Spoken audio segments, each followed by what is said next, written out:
States. This was first reported by the Washington Post. It happened over here at the White House earlier today. The president meeting behind closed doors with a group of lawmakers from both parties.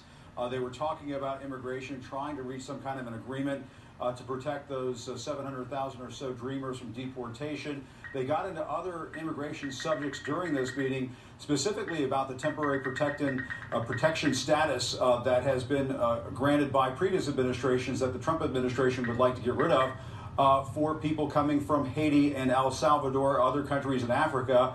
And it was during that discussion, specifically with Senator Dick Durbin and other senators who were in this meeting, when the president said this, and we can put this up on screen. And of course, we have to warn our viewers, this is very deeply offensive language. It says, the president quoted here, "Why are we having all these people from shithole countries come here?" Trump said, this is reading from the Washington Post article, according to these people, referring to African countries and Haiti. He then suggested that the United States, moving on here in the article, should instead bring more people from countries like Norway, whose prime minister he met yesterday. And so the president making it very clear in these remarks, and by the way, Wolf, we've confirmed these remarks ourselves through other Senate offices, aides who are familiar with the remarks made by the president today here at the White House.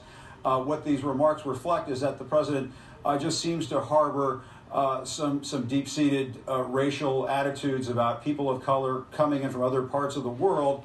And he makes it very clear in these comments that he would rather not see people coming in from countries like Haiti and countries in Africa, and obviously Caucasian people coming from places like Norway. This is obviously going to inject a lot of poison into the debate over immigration. And by the way, there are 700,000 or so dreamers still waiting for the White House and members of Congress to get to the bottom of all of this. Remember, the president met with lawmakers. It was in front of the cameras. It was just a couple of days ago.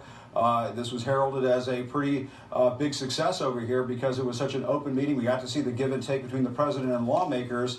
But just 2 days after all of that, the president just really, I guess, wasting away a lot of capital that he might have built up in that meeting, a lot of good feelings he might have built up in that meeting, some positive attitudes perhaps towards a compromise, by making what are undoubtedly, without question, very disturbing and, yes, racist remarks about people coming in from other parts of the world. Certainly did. The president also had a bombshell interview with the Wall Street Journal in which he made some extraordinary